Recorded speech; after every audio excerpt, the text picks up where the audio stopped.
Stay tuned for the Splash Live.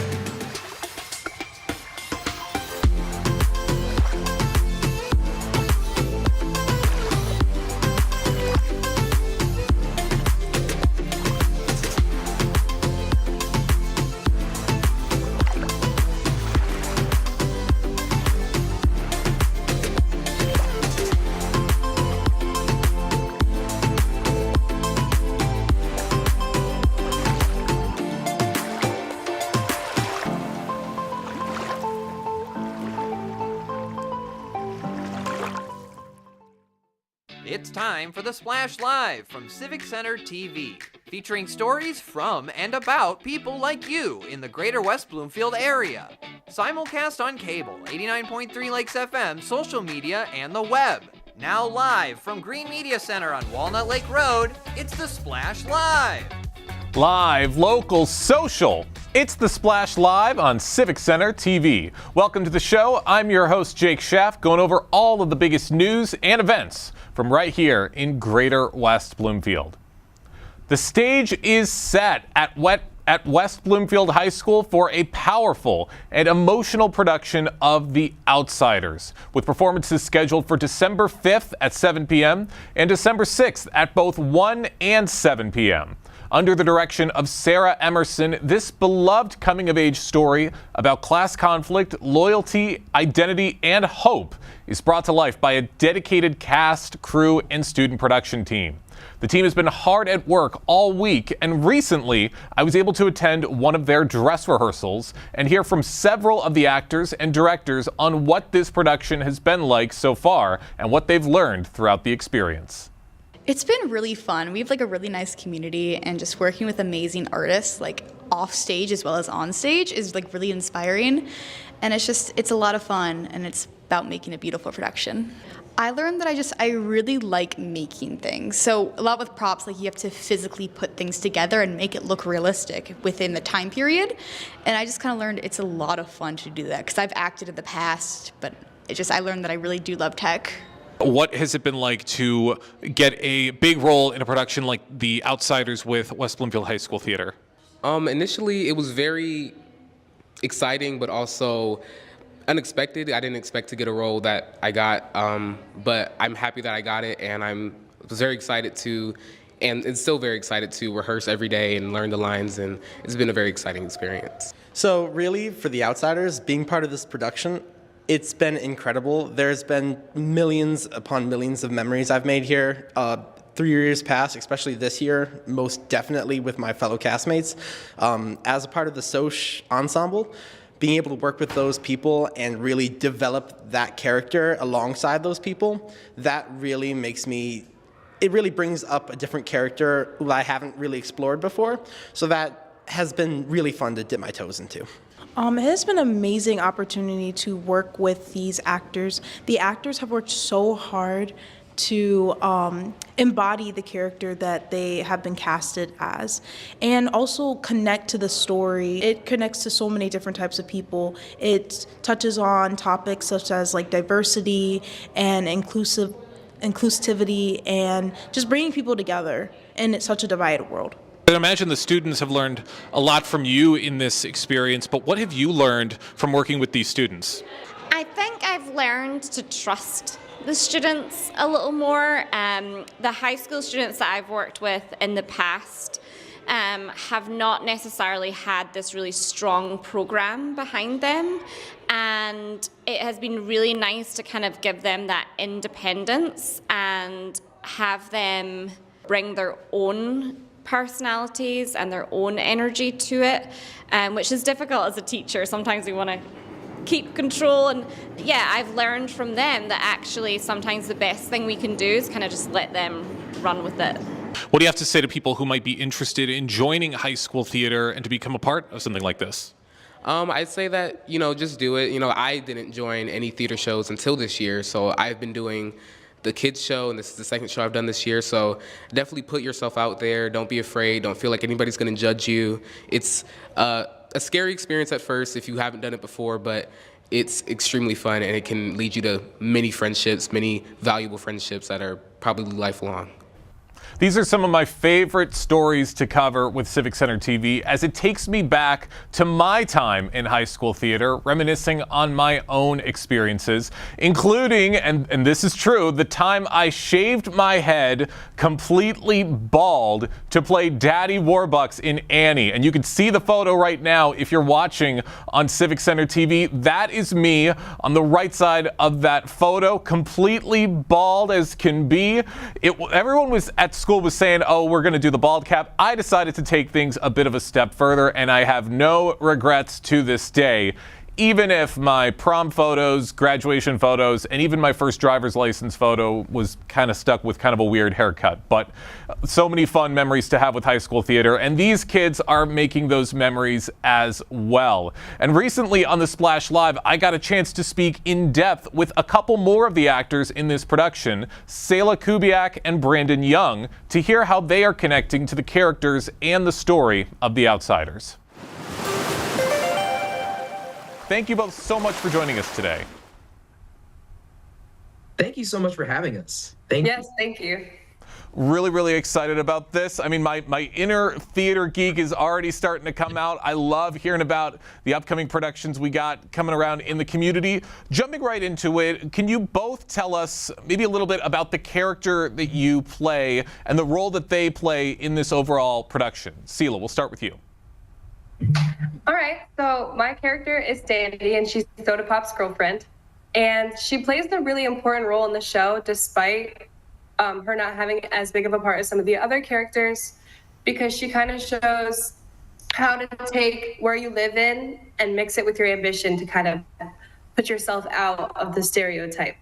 So she is a greaser. She doesn't have a great family life at home, but she has a lot of ambition and big goals for herself, which you don't see amongst a lot of greasers. So she kind of like, instead of staying with her family, she goes to conquer her own ambition and to achieve her own goals, which is something that you won't see as much in this show.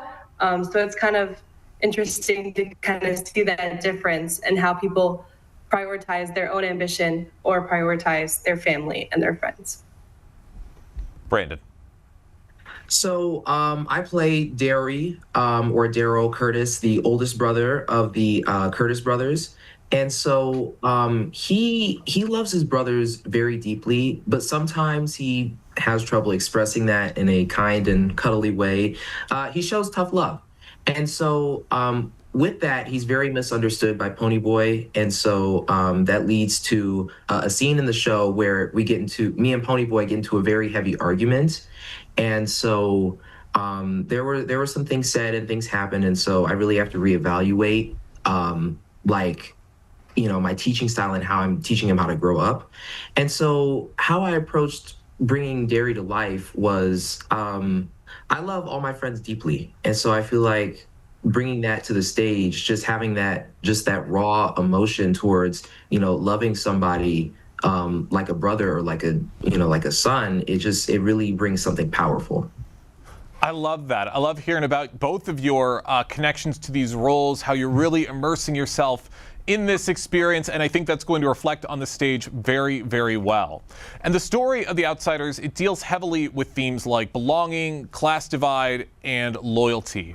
How did you both connect personally to those themes while preparing for your role? Brandon, we'll start with you this time. So with belonging, in high school, you always try and find what you want to do. Like you always try and find your tribe. And so I found that with the theater program at West Bloomfield.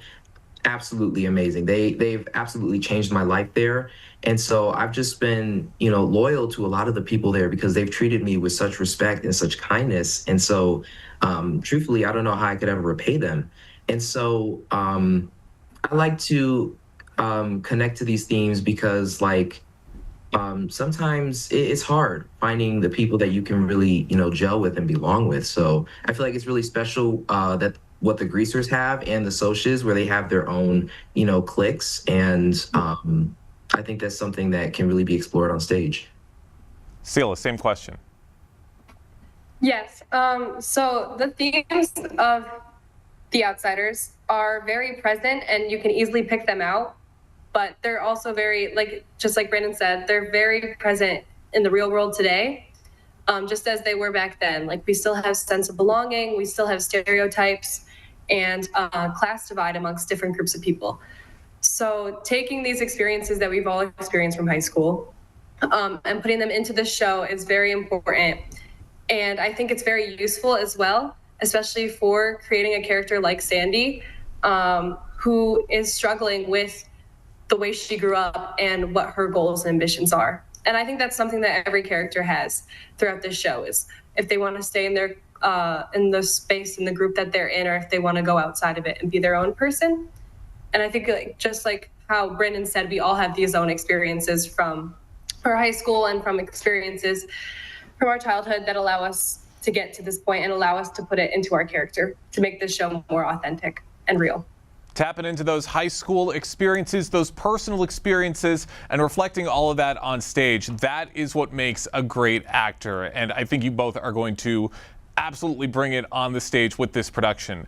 And Sela, I'm curious, what has this production taught you about friendship, identity, or empathy with this role? Wow. So that's a great question. I really like what you said about empathy. This play has a lot of love in it, as well as a lot of hatred. So it's very diverse as far as the emotions that you'll see in this show. And just the relationship between Ponyboy and Johnny throughout the entire play really shows that source of empathy and, like, the I get how you're feeling, I've been in your shoes. And it's really beautiful. And it's taught me a lot about how to care for others and how to relate to others, because there's so many people from so many different walks of life, and you never know what's going on with them. And at the end of the day, it's all about how they behave and how they'll act. And I think that's really important. And I think that's a great lesson that everybody should get to take away from our production. I completely agree. Brandon, same question. What has this production taught you about friendship, identity, or empathy? It's taught me that, everybody has something going on in their life. And so sometimes whenever they might accidentally take that stress out on you, you just have to take some time and understand it from their perspective. And so just having that empathy for people who just have, just busy and full lives. And so, just being kind to everybody and just treating everybody with kindness can really go a long way.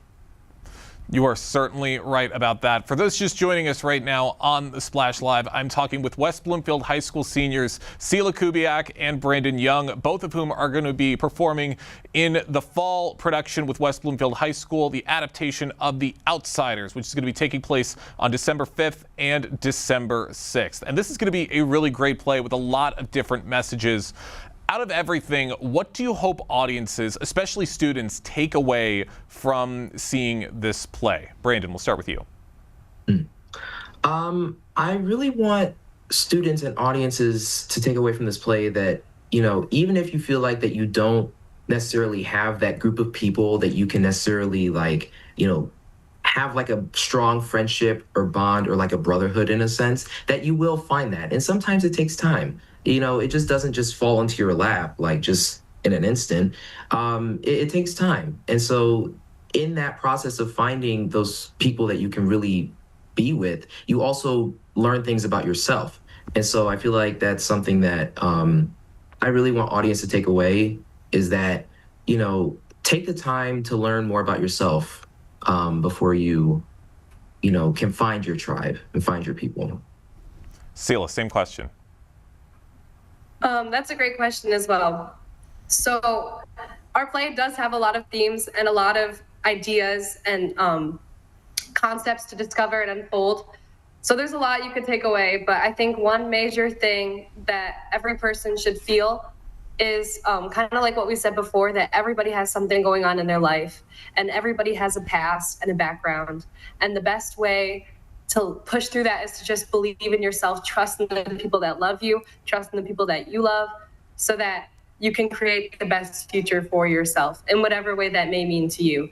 So like for Sandy, that may mean going out and doing bigger things outside of this town that they live in. Or like for Derry, that just means to take care of his brothers. And there's so many different like goals and ambitions that are seen throughout this play, and priorities as well. So I think the one thing that the audience members could take away is to just use the people you love, trust the people that you love to make the best future for yourself despite your past. I love that. All very insightful messages to take away from this play. I did just think of this question. Both of you are seniors right now, so that means you're entering your final year of high school. And I don't know how long you each have been involved with the theater department, but what does it mean to be entering your final year of high school, your final year of being a part of this theater team? Sela. I'm sorry, could you repeat the question again one more time? Of course. You're both entering your final year of high school, your senior year of high school. What does it mean to be entering, presumably, your final year of your theater career here at West Bloomfield? Oh, okay. So it's been a whirlwind so far this year. Me and Brandon were both going into college for theater. So we are very excited about that. We've done a lot of auditions, but it's also been kind of melancholy because we've been with this theater program since we were freshmen, and now we get to kind of look back and see all the memories and the people we got to meet. And it's been really fun so far this year. Me and Brandon, we both got to direct the children's show in the fall, which is where we focused on casting underclassmen to make a show for kids. And that was a lot of fun. We got to meet some of the new underclassmen coming in. So yeah, it's been a lot of fun. It's been kind of sad, but we've had a lot of time to just reflect and to just grow deeper in our friendship and our friendship with other people in the theater program. And we're just having a fun year so that we can end this year off with a good note. Brandon, what about you? So, yeah, I mean, sometimes, I think when I'm just alone, I'm like, dang, like, it's my senior year. I'm almost done. And so it's honestly kind of crazy that, like what Sela said, we've been doing this since our freshman year. And now we're in our senior year, and we're, we've done so much as a department and just as friends. And so really right now, a lot of our focus is to do the best that we can for the theater department now, but also look into strengthening our department in the future and seeing what we can do with that. You're absolutely right. That senior year sneaks up on you very, very quickly, but it's what you do in that time that makes the impact, and both of you guys are doing that absolutely with everything you're doing with this play. I can't wait to see what's to come. I got one more question for both of you before we wrap things up. In one sentence, how would you describe this production and why? Sela. If I could describe this play in one sentence, it would probably be in a world full of violence and uncertainty, trust in yourself and the people you love, which is kind of something I talked about earlier in this interview. But I like that sentence because it kind of shows you, despite your past, you can still make your own future for yourself and make yourself the best you can be. Don't focus on your past, and don't try and just hold yourself into this little bubble. Like, you can expand. You see that a lot through like Pony Boy as he's going through this experience throughout this production of trying to see, like, does he want to be like the other greasers he's around, or does he want to be his own person? And I think that's really important, to not look on the people that are around you and don't like focus on your past and things that you can't change about yourself, but focus on the things you can change to make your life the best it can be. I love that. What about you, Brandon?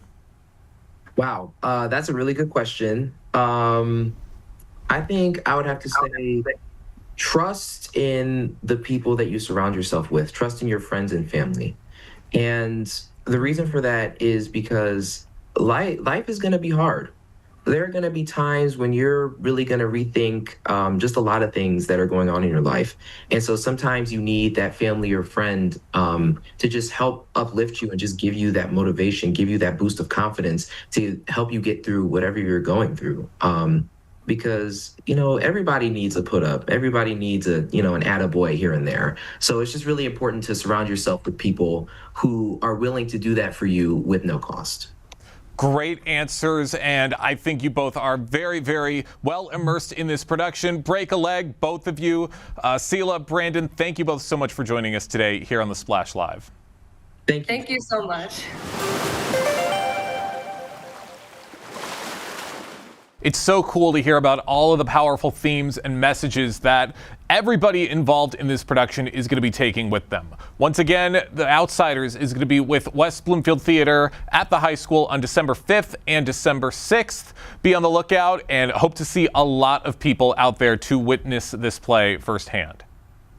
With football season having come and gone for the West Bloomfield Lakers, basketball season is now on the horizon. The West Bloomfield Lakers return to the court with a renewed sense of focus, energy, and determination as they prepare for another competitive basketball season. The schedule includes several high-intensity matchups against top-tier programs in the region, offering early tests that will shape the team's momentum. Joining us now on The Splash to give us a preview of the boys' basketball season is their head coach, Arnett Jordan. Arnett, thank you so much for joining us today. Good morning. Good morning. How's everybody doing? Everybody is great. Hope you are doing great as well. And I'm really, really excited because basketball season is back in West Bloomfield. I'm sure you're excited just as much as we are. What is exciting you the most about this year's West Bloomfield basketball team as the new season is about to begin?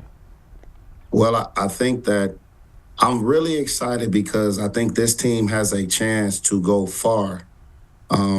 We got some new faces, we got some old faces, but this team is together, and their way of playing this year, we'll be playing fast, so we'll be very entertaining to watch. I think so too. Could you describe a little bit more about the team's identity and the style of play that fans can expect to see this year?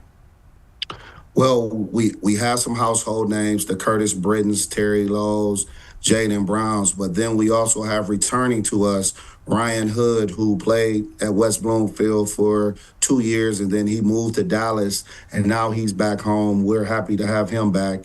And then we have additions from the JV, a JV team that only lost no more than 3 games a year, so they've won a lot of games, and they're going to be very good players. Nazir and also Kobe. And then we have a transfer from Orchard Lake, Bruce Haynes, who's going to start and be a big participant. Sound like elite names, and it sounds like everybody is going to be truly making a name for themselves this season. How would you say the off-season training and preparation has helped to shape the team's confidence as they head into the first few games? We trained hard. That's why I'm so proud of them. And you can tell we've had 2 exhibitions. We played Seahome, and on Sunday we played Detroit Central, where we won by 20, and Curtis had 41 points. The conditioning, because of the way we want to play fast. So I think we had like 60 possessions in the game last Sunday. We want to play up-tempo, and play hard defense, pressing all over the place, and just it's exciting for the fans. So I just want them to know that you come out, you're going to see some fun. Sounds like it. You're getting a show with the West Bloomfield Lakers every single time. Now, as the coach of this team, it's your job to really keep everybody together and to instill that leadership in that team. How would you describe your coaching style with this team, and how are you inspiring them to start off this season? So my coaching style is, I would think that I'm called something like a player's coach. I allow my players to lead. Curtis Britton and Terry Lowe are the captains of our team. They've been with me for 4 years. They know exactly what I expect, and they hold their team accountable. And I think that's a way of success. Our kids know that I want discipline, I want defense, and I want us to play together and be together as one. And since Summer League, this team has showed that they are together more so than my team last year, but they like each other, they pull for each other, they hang with each other. And, when you have a recipe as a coach, you have a recipe like that, nothing but good things can come out of that. You're right. A good coach goes a long way to help a team go from great to outstanding. Now, with Yes. the first few games on this schedule, what would you say are maybe some of the toughest matchups that you guys are preparing for, and how you are prepping this team for those challenges? Well, I scheduled this year, a lot, as the kids would say, a lot of smoke because I think we're going to be good. So out the gate, we are playing U-Prep on Friday at 7 o'clock. They won the Charter School League. We're playing Cass. We're playing Detroit Country Day, which should be a good team this year. And then we're playing East Kenwood at Saginaw Valley University. Along with that, the OAA Red, if not, will be the top league in the state this year. We got Farmington coming into the league who were in the regional last year and won 20 games, and they have everybody returning. Obviously, Ferndale is always good, and Clarkston is always good. So we have teams that, our schedule is bona fide. We will be prepared for the state tournament. Sounds like you guys are ready to go for what's to come this season. For those just joining us on the Splash Live, I'm talking with the head coach of the West Bloomfield boys basketball team, Arnett Jordan, who's giving us a bit of a preview of what we can expect from the West Bloomfield Lakers on the basketball court within the next few months. Now, Arnett, Detroit's been going through a bit of a sports resurgence throughout the last few years. We saw it with the Lions a few years ago. We saw it with the Tigers just recently. And now we're kind of starting to see that with the Detroit Pistons, who have been on an incredible winning streak to start off this basketball year. Do you think that success for Detroit and the state of Michigan as a whole is really inspiring your players and seeing what can be possible with this game? Well, I'll tell you this. I challenge my kids to watch as much basketball as possible. So not just with the resurgence of the Pistons, however, Michigan and Michigan State are playing well. So you get a chance to see, college basketball where these guys inspire to play next year and the years after that, just watching. And sometimes you can learn from other people's mistakes. And I challenge them to go watch the Pistons, watch Michigan, watch Michigan State, watch these teams and see how they're successful and how hard they play and how coachable they are. And it's helped. It's helped because our guys are locked in this year. I think they understand that we have something that can be special. You're absolutely right. There are countless hours of basketball game footage that come out every single day with so many teams throughout the country, and there's so much to learn everywhere you look. Now, with a very stacked team like it sounds like you have with the West Bloomfield Lakers, how do you balance developing young talent with relying on experienced players during close or high-pressure games? So at the beginning of our practices, we go 45 minutes of just skill training. Because, you can coach a kid to just go here and set a pick. However, are you building the kids' confidence? And confidence comes from repetition. So we train 45 minutes at each practice, the guards on one end, the forwards and centers on the other end, and we just work on them getting better. So with the skill development, then it's time to practice on putting forth what you learned. And then that becomes, free time for them in the games. The test is when we're working and we're putting in strategies and stuff. The game is supposed to be fun because you've already prepared for the test. Practice makes perfect, and you guys sounds like you guys have a lot of stuff figured out, and I'm sure it's going to be a great start to the season. And the community is rallying around this team. Everybody at the high school, everybody wants to see you guys succeed. How important is community support to your players, and what would you like fans to know as they gear up for the season? Community support is important. We need to see guys at the game. They need to hear you guys. I'm trying to put a product on a court that everybody can be proud of. We want you guys to travel, come see us, and we're going to play as hard as we can for you guys.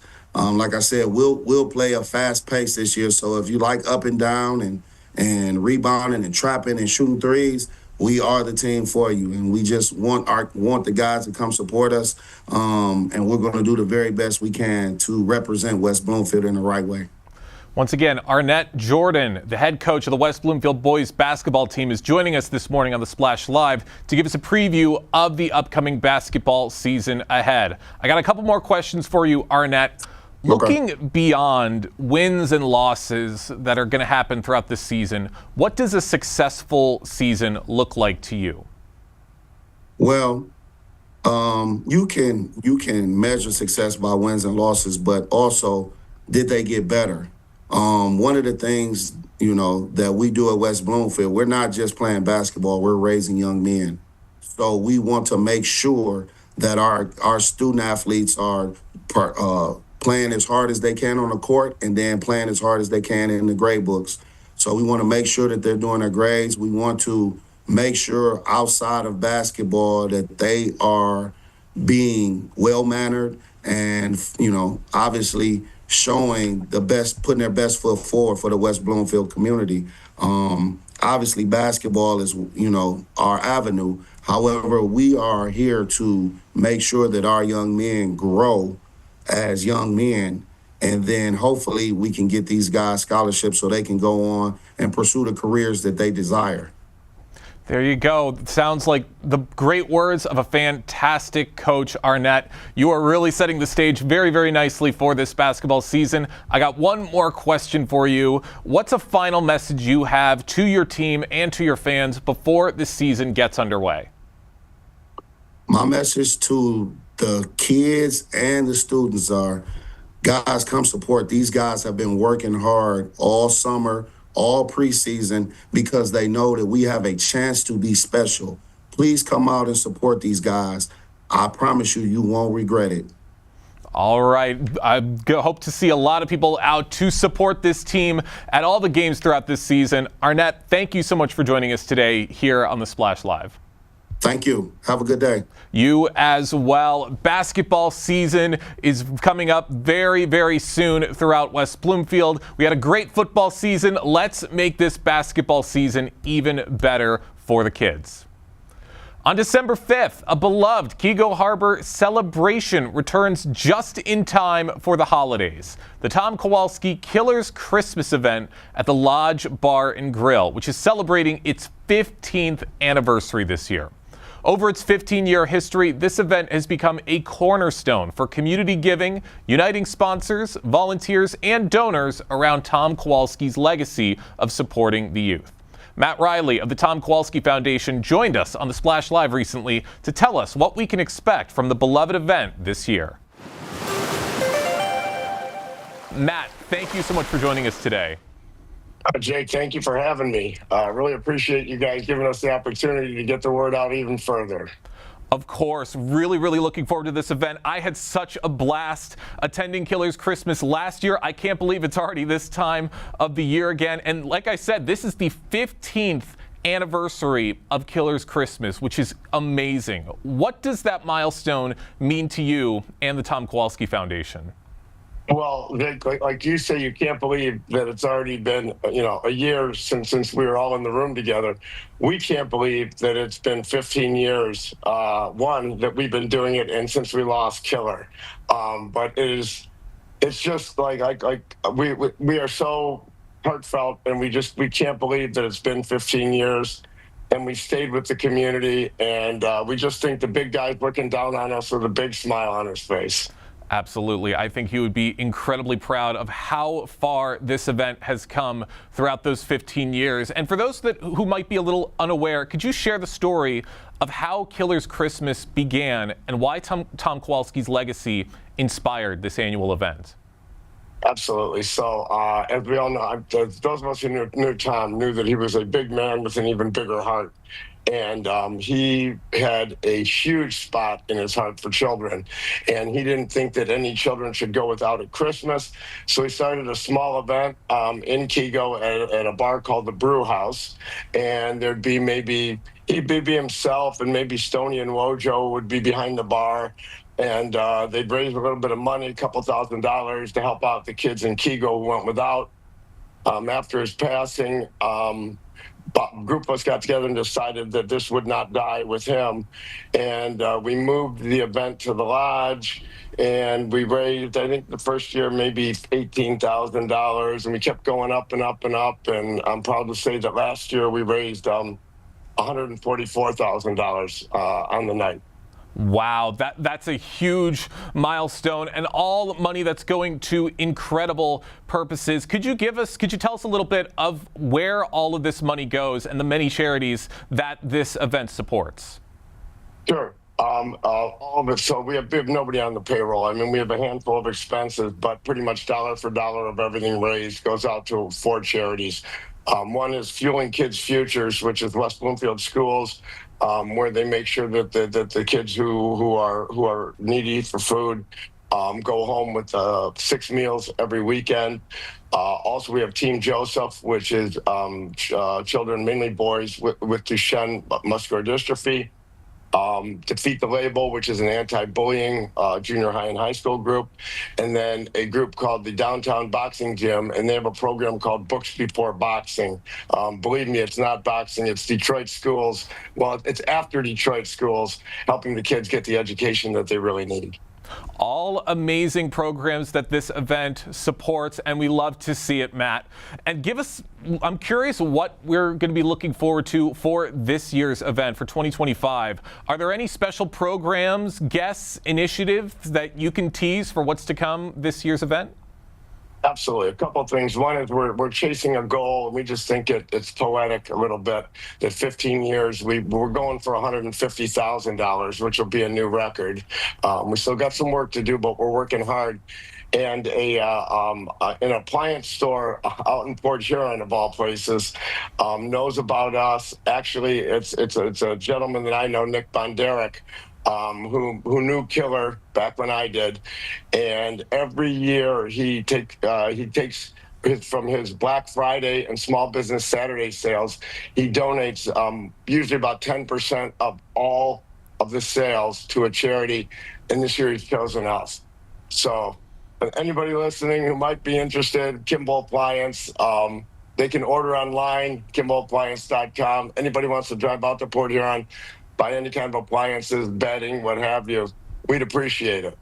That's right. Want to get as many people knowing about this event as possible. Want you to break that $150,000 goal that you have and to extend it even further. For those just joining us on the Splash Live, I'm talking with Matt Riley from the Tom Kowalski Foundation, who's giving us a sneak preview of this year's Killer Christmas event taking place at the Lodge Bar and Grill on December 5th, the 15th anniversary of this incredible event. And having had this event go on for 15 years, I'd imagine there's a lot of big moments that stand out within that time. What would you say are some of the most meaningful achievements or moments from the past Killer's Christmas events? So in the past couple of years, Marissa Penrod, who a lot of the viewers probably know of, she is the president founder of Team Joseph. Her son Joseph has muscular dystrophy, Duchenne muscular dystrophy, and she just refuses to give in. And she started an organization that actually Tom Kowalski and I were a part of 14, 15 years ago. And it's going today. And the last couple of years, Marisa has gotten up on the bar. Any of you who've been at the event know that we like to do a lot of announcements standing on the bar. And she's shown us all the impact that we've made in some of these kids and their families' lives by getting them vans, wheelchairs, ramps, what have you. And it's kind of, it's tangible, right? You can wrap your arms around that, and everybody in that room feels the love, and we've helped make this happen. You absolutely have. And with an event like this, I'd imagine it's not just the Tom Kowalski Foundation that's behind this. There's a lot of help that helps to put on this event every single year. How do you engage sponsors, volunteers, and the broader community to sustain the event year after year? Well, it starts with the people at the lodge. I mean, Kelly, Albert, Nick, and the gang all at the lodge are just incredible. I mean, what they do for us and the way they roll out the red carpet and help us. Then we have an incredible group of volunteers that come from some of the charities. Team Joseph supplies us a lot of volunteers. There's a lot of regulars at the bar who jump in. I mean, we probably have 30 volunteers on a given night. And then the sponsors. I mean, that's something that's kind of grown organically over the years. The first couple of years, first probably 7, 8 years, we didn't have sponsors. And then we realized, you know what, let's just sponsor everything. So I'll just give you an example. Zott Ford sponsors the bathrooms. And if anybody walks into the men's or the women's restroom, they're going to see Zott Ford stickers everywhere. Christina Gennari Homes sponsors the valet parking. So when people pull up, the valets are wearing her T-shirts and hats. And the sponsors have really gotten involved, and they also help us promote the event. All that help everywhere you look. And yeah, people put those sponsorships and put those ads everywhere they possibly can. Everybody wants a piece of this and everybody wants to help out. Let's go back to how this all got started, to the man who inspired this event, Tom Kowalski himself. How do you ensure that Tom Kowalski's values and mission still permeate the event, especially as it continues to grow? 4 simple letters. WWKD. Whenever I have a decision to make and it's coming down to something that's near and dear or that's about the heart of the event, I ask myself, what would Killer do? And it's one of the reasons that we've never left Kego. Tom was all about West Bloomfield, Kego Harbor, Sylvan Lake. We've had offers to move the event to Royal Oak, to bigger venues, and we might be able to raise a little bit more money, but we would lose the spirit of Tom in the event itself. And anyone who's been in that room that night, and I hope I see everybody on Friday, knows how special it is. It's like, and as I'm talking right now, I'm literally getting goosebumps thinking about that room. It's so special, and it's like one big family that all comes together, and a lot of it is rooted. 90% of it comes from the area. It's also why we've never had an admission. I've had people say to me, you can raise more money, charge $10 at the door, charge $20 at the door. Never. Killer would never have it. He would never have it. You're absolutely right, and you're right in describing the atmosphere. I remember it very, very well from last year. The energy, the mood, like everybody was happy throughout that event, and you could definitely feel Killer's spirit throughout it all.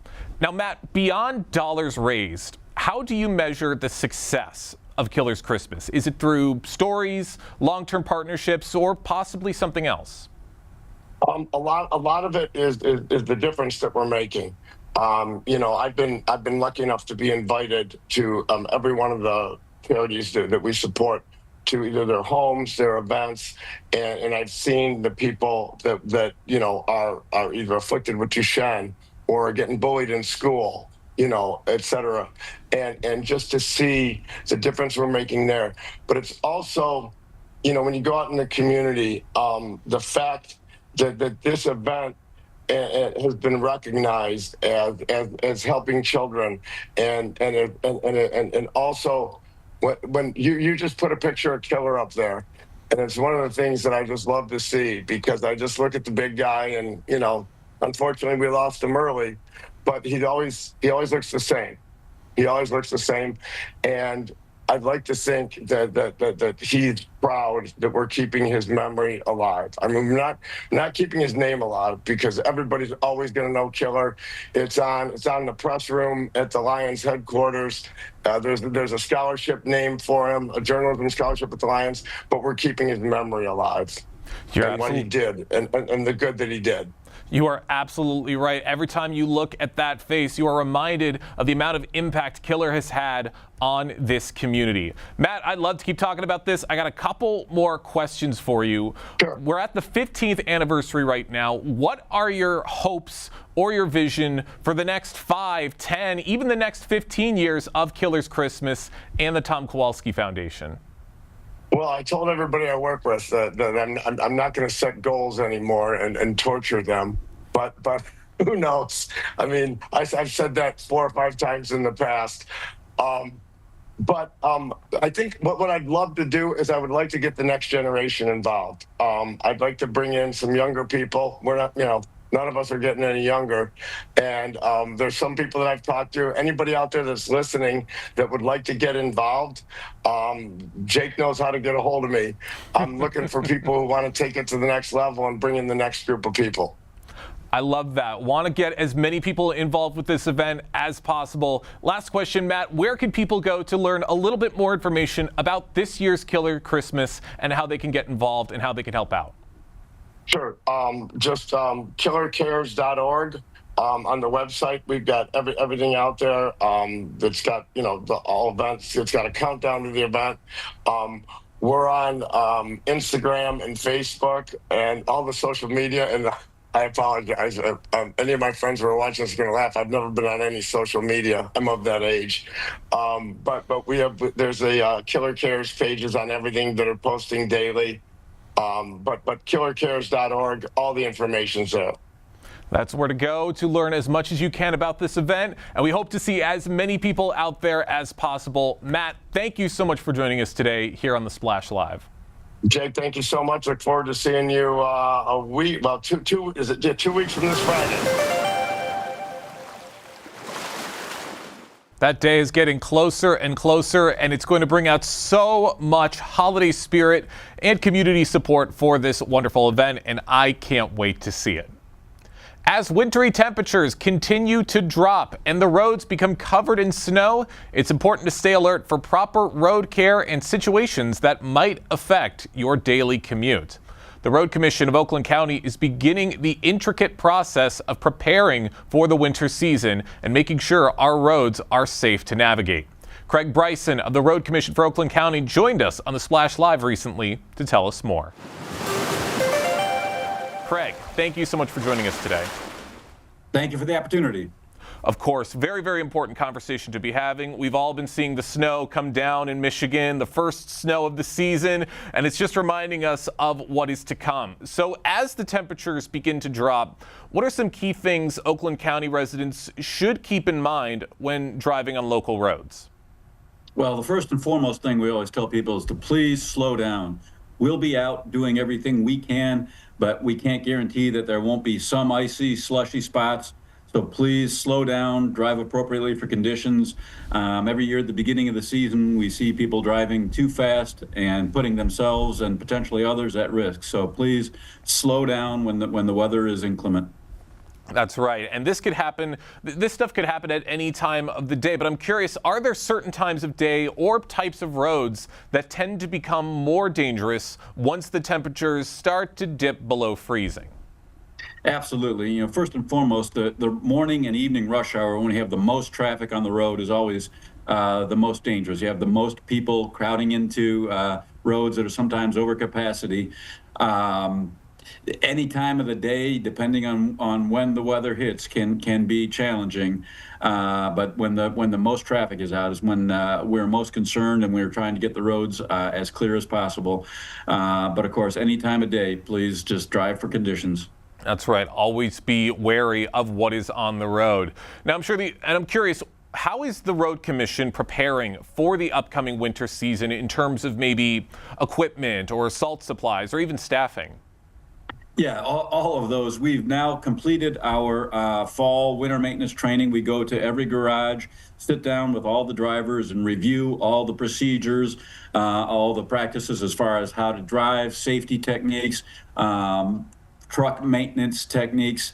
Our mechanics have completed, although it's an ongoing process always, but they've completed the fall review of all the trucks. The trucks are ready to go. We've got all of our salt facilities full, which means we've got about 37,000 tons of salt in 6 storage facilities across the county. So we are ready. Wow, 37,000 tons of salt, is that what you said? Yes, that's how much we have on hand when we have all of our salt facilities full. We use an average of about 64,000 tons per year. So, that's a little bit more than half of what we'll use in an average year.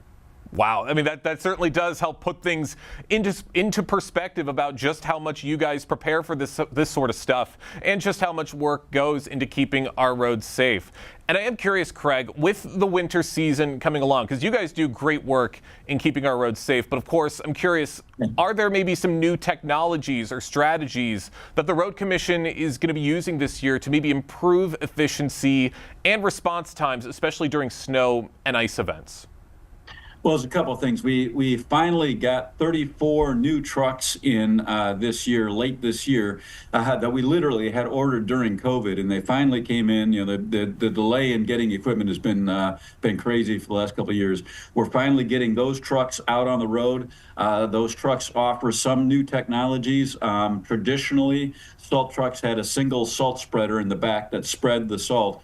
Some of our new trucks have dual salt spreaders on each side of the back of the truck that allows them to salt a wider area. We can do multiple lanes at once. Some of them even have salt spreaders on the side of the truck that can spread the salt out to an additional lane towards the side. Those things make us more effective. We can salt more lanes at the same time. Almost all of our trucks now have the wing plows that fold out from the right-hand side, so we can plow an additional lane or shoulder at the same time, again, making us more efficient. All of our trucks are equipped with the green lights now that make them more visible. Even in a blinding snowstorm, those green lights can be seen from further away, which is a safety issue. So lots of new technology, and being inside of those trucks is kind of like being in a fighter jet.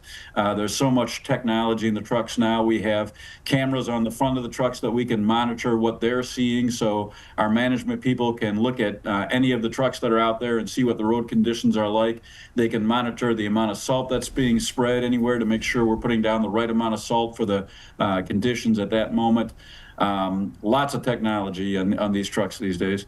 You're absolutely right about those trucks. I was in one of those trucks last year for a story for Civic Center TV, and I can tell you firsthand, yes, a lot of technology, a lot of stuff that goes into keeping our roads safe, and it's great to hear of the continued updates in that efficiency. For those just joining us right now on the Splash Live, I'm talking with Senior Communications Manager for the Oakland County Road Commission, Craig Bryson, about some important tips to keep in mind as we're starting to see the first snowfalls of the winter season and as temperatures are dropping, how to protect ourselves and keep ourselves safe on the road. Now, it doesn't matter what time of year it is, road construction is always going to be taking place, and that's something people should still be aware of as we are navigating through the winter season. How is construction managed during colder temperatures like this? What usually gets done? Well, most of the construction that you'll see in the winter is emergency repairs, things like water main breaks, sewer breaks. Most of the main road construction will wrap up typically by the end of November or so. A few projects, they'll continue to do some surface work. But of course, please watch all the signs, slow down. Don't try to go through areas that are closed. Every year we have people that ignore the road closed signs, drive around barriers, putting themselves and the workers at risk. Please don't do that. That's a safety issue. The roads are closed for a reason. If we didn't have to close the roads, we wouldn't. But they're closed for good reason. Please respect those barricades and those signs, and don't go around them, and don't put yourself or our workers at risk. We want everybody to go home safely. That's absolutely right. That is the biggest priority above everything else. And of course, also when it comes to colder temperatures, that means severe winter weather is always going to be in the back of our minds. It can always pop up at any time. What kind of coordination usually takes place between the Road Commission and local municipalities during severe winter weather, would you say? Yeah, well, we monitor the weather very closely. If we know there's a storm coming, we will keep we'll let the communities know that we're going to be getting ready to get out there. Sometimes the storms come up with a little advance warning. Those are the more challenging ones. Or we get a storm where it's right at the breaking point of the freezing. You know, if it goes up a degree, there's no storm, and it's just rain. If it drops a degree, we have a major snowstorm. Those are the hardest ones to to monitor, but we do try to share information with our partners in all the communities. Many of the cities and villages are also doing their own road maintenance, so they're monitoring things as well. But communications is a big part of it. We want to let the public know what we're doing as well. So we'll send out press releases to you, our friends in the media. We'll post information on social media. That's a great way to kind of keep track of what's going on. But it's often a very fluid, changing situation, and it can change, minute by minute sometimes. Sounds like a pretty well-oiled machine, all things considered, and great ways to keep everybody informed. I got a couple more questions before we wrap things up, Craig. How can residents stay updated on current road conditions or report problems that they witness during winter storms? Yeah, great question. So we've got a real-time traffic map on our website that'll indicate whether traffic is slow or going at normal speeds. There's also a lot of cameras that you can click on to see real-time what the roads look like in those locations. That's a great resource. We've got all the MDOT cameras along the freeways linked on that website, so you can click, see if the freeway's running smoothly or if there's snow on the roads. That's one great source. You can follow our social media. We post updates there regularly. And then just, pay attention to what the weather forecasters are saying. We're listening to them as well. We're listening to our own forecasters, trying to stay abreast of what Mother Nature is throwing at us. That's right. And I mean, Michigan weather can be some of the most unpredictable weather of all, as this said from somebody who's lived in the state all 26 years of my life. But it can always change with the snap of a finger. But yes, always important to stay prepared. Craig, I want to thank you so much for joining us on The Splash. One last question. What would you like the public to better understand about the work your crews do during the winter months to keep roads safe and accessible? Yeah, that's a great question. We want people to know that we will be out there when it snows. We often hear, well, I haven't seen a snowplow, so you guys must not be out.